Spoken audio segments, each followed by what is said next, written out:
ఈ హైదరాబాద్లో గల్లీ దందాల దగ్గర నుంచి ల్యాండ్ సెటిల్మెంట్స్, వెపన్ సప్లై మొదలగు అన్ని ఇల్లీగల్ యాక్టివిటీస్లో ఆ జేపీకేపీఎల్ హ్యాండ్ ఉందని తెలిసి కూడా మీరెందుకు వాళ్ళని అరెస్ట్ చేయడం లేదు? ఎవిడెన్స్ దొరకటం లేదు సార్. మరి మన ఇన్ఫార్మర్లు ఏం చేస్తున్నారు? ఎటువంటి ఇన్ఫార్మర్ అయినా వాళ్ళు ముందే పసిగట్టి మనకంటే ముందే కొనేస్తున్నారు సార్. నాకు ప్రాబ్లం పూర్తిగా అర్థమైంది. ఈ సిటీలో ఎవ్వరికీ తెలియనివాడు, చాలా తెలివైనవాడు కావాలి. అలాంటి ఇంటెలిజెంట్ ఇన్ఫార్మర్ని నేను రప్పిస్తా. నో, నేను వెళ్ళను. నా ఇష్టాలతో మీకు పని లేదా?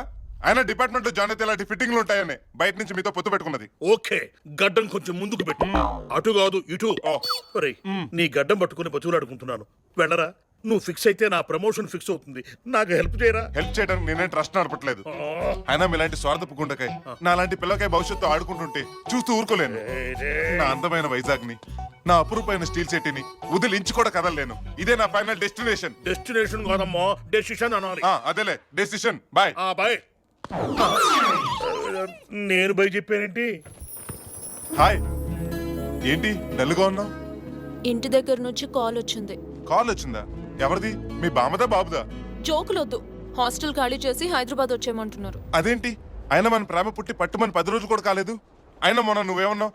వీలైతే 4 మాటలు కుదిరితే కప్పు కాఫీ అన్నావా? నేనన్లా, అది నా రింగ్ టోన్. సర్లే, ఏం చేస్తావు? మన ప్రేమకు వైజాగ్ లో వాస్తు బాలేదనుకుంటా. హైదరాబాద్ లోనే ప్రేమించుకుందాం. అంటే నువ్వు కూడా హైదరాబాద్? మరి నువ్వు వెళ్ళగానే వేరే అమ్మాయిని చూసుకుంటారనుకున్నావా?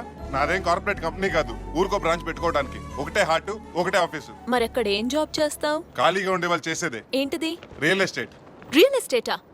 అది పడిపోయింది కదా. నువ్వేం కంగారు పడుకో, నేను వచ్చి లేపుతానుగా. పద. ఇందాక బై చెప్పి వెళ్ళావుగా, మళ్ళీ వచ్చావే. హాయ్ చెప్దామని. నీ హాయిలు హలోలు ఇక్కడ ఎవరికేం అక్కర్లేదు. నీ దోస్త్ కటీఫ్. ఓహో, అలాగొద్దు బాబాయ్. నువ్వు చెప్పిన విషయం తర్వాత చాలా సీరియస్ గా ఆలోచించాను. పర్సు పోతే మళ్ళీ కొనుక్కుని తెచ్చుకోగలుగుతాం, కానీ పరువు పోతే తీసుకురాలేంగా. నా వల్ల కమిషనర్ గారి దగ్గర నీ పరువు పోవటం నాకు ఇష్టం లేదు. అందుకే హైదరాబాద్ వెళ్దాం డిసైడ్ అయ్యా. నిజంగానా? నిజంగా బాబాయ్.